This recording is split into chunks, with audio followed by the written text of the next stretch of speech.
नमस्कार, आप देख रहे हैं न्यूज प्लस। अमेरिका और ईरान की जंग के बाद इन दिनों शहर और कस्बों की गलियों में यही नजारा आम हो गया है। एलपीजी एजेंसियों के बाहर लंबी कतारें, हाथ में खाली सिलेंडर लिए लोग और चेहरों पर चिंता की झलक।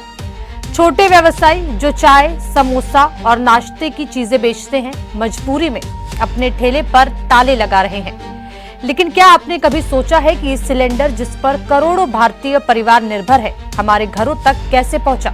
कहानी शुरू होती है 1955 में मुंबई से। उस समय ज्यादातर भारतीय परिवार खाना पकाने के लिए लकड़ी, कोयला या मिट्टी के तेल पर निर्भर थे। रसोई धुएं और राख से भरी रहती थी। बदलाव की शुरुआत हुई जब बर्मा शेल ने भारतीय रसोई के लिए खास डिजाइन किए गए 2 रिंग वाले बर्नर पेश किए। लेकिन असली क्रांति तब आई जब इंडियन ऑयल कॉरपोरेशन ने 1965 में इंडेन ब्रांड के तहत घरेलू एलपीजी सिलेंडर लॉन्च किया।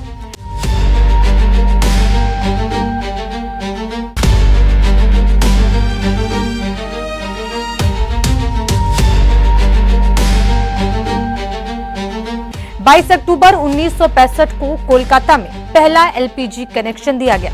शुरुआती सालों में कई परिवार एलपीजी सिलेंडरों के इस्तेमाल में हिचकिचाते थे। उन्हें ऐसा लगता था कि ये सुरक्षित नहीं है और इस वजह से शुरुआत में इन सेवा के केवल 2000 के करीब ग्राहक ही थे और ये सिर्फ कोलकाता और पटना जैसे शहरों तक ही सीमित थी। 1967 में एक और बड़ा पड़ाव आया।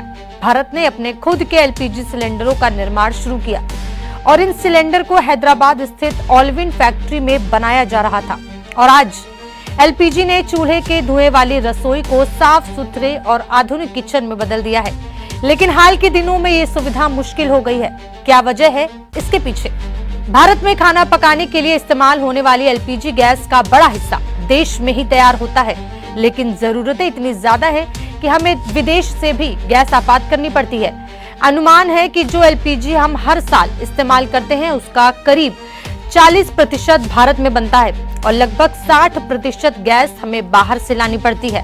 भारत जो गैस विदेश से मंगाता है वो सबसे बड़े सप्लायर देश हैं। सऊदी अरब, कतर और संयुक्त अरब अमीरात, इन तीनों देशों से हम अपनी जरूरत का लगभग 70% एलपीजी मंगाते हैं। बाकी बची गैस हम अमेरिका, अल्जीरिया और नाइजीरिया जैसे देशों से मंगाते हैं, जो कुल आयात का लगभग 30% बनता है। तो कह सकते हैं कि हमारे घर की रसोई में जो गैस सिलेंडर आता है वह सिर्फ हमारे देश की मेहनत का नहीं, बल्कि दुनिया के कई देशों की ऊर्जा सप्लाई का भी नतीजा है। तो पश्चिम एशिया में जारी भू राजनीतिक तनाव, खासकर ईरान, इजराइल और अमेरिका के बीच जंग का असर वैश्विक ऊर्जा बाजारों पर भी पड़ रहा है। अमेरिकी और इजरायली हमलों के खिलाफ ईरान ने होर्मुज़ जलडमरू मध्य को बंद कर दिया है और वहां से गुजरने वाले मालवाहक जहाजों को निशाना बना रहा है, जिसके कारण कच्चे तेल और गैस की सप्लाई चेन भी बिगड़ गई है। और ऐसे में जब तेल और गैस की सप्लाई प्रभावित होती है तो एलपीजी जैसे ईंधन की उपलब्धता और कीमतों पर भी असर दिखाई देता है।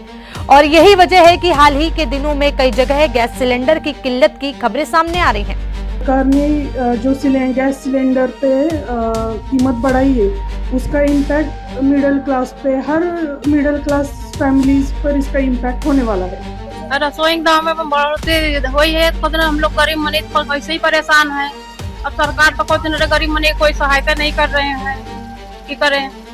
हर चीज के लिए तो महंगाई बढ़ती जा रही है। हम लोग कैसे अपन खर्चा चलाएंगे, कैसे हमारे लोग को करेगा? गरीब मनी के ऊपर तो ज्यादा परेशानी आ जाती है। उन लोग यही कुल पता करने आए थे कि इतना महंगाई गैस का बढ़ गया, हर चीज बढ़ गया। तो ये थी एलपीजी गैस की छोटी सी कहानी, जिसने हमारे घरों की रसोई को आधुनिक बनाया, जो आज हमें ये याद दिला रही है कि वैश्विक राजनीति और ऊर्जा आपूर्ति का असर सीधे हमारे रोजमर्रा के जीवन पर पड़ता है। न्यूज प्लस के लिए पुनीत तिवारी की खास रिपोर्ट और मैं हूं आपके साथ रेनी। नमस्कार।